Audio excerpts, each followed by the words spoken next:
Shuncha mehnat qilib ketdi, zo'r pul tushadigan joy edi. Mikrofonni o'rtagashga berdimda, shunday borib, "Ha" desam, "Aytmayman" deydi.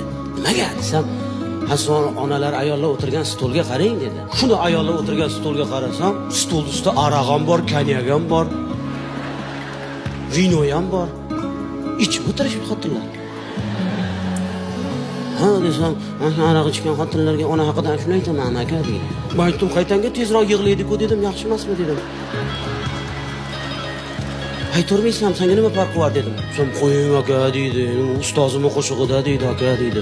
"U qo'shiqning orasida hokipoyingizni ko'zimga suraydigan joylari bor aka" deydi. "Bu onaxonni qarang, hokipoyda bo'sh butilka turibdi aka" deydi.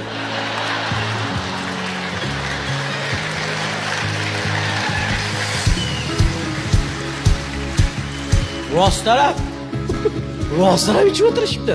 To'y degan sayt keyingi davraga chiqqanda dedi, "Yurib gapiring, odamlar ichiga kirib gapiring" dedi. Haqiqatda keyingi davrada ayollar tomonga yuribsa-ku o'tsam, xotinlar bir ikkitasi kayf bo'lib qolgan. Voy, ayollar kayf bo'lsa ham shirin bo'lib qolar ekan-a. Tasqib qiz bo'lib qolgan. Men anekdot aytyapman, menga qarab.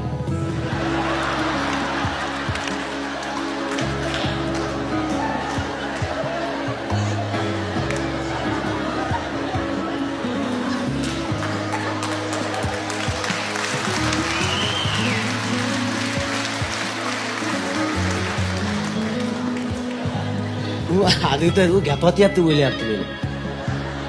Menga farq yo'qda. Opa. Ichdingizmi?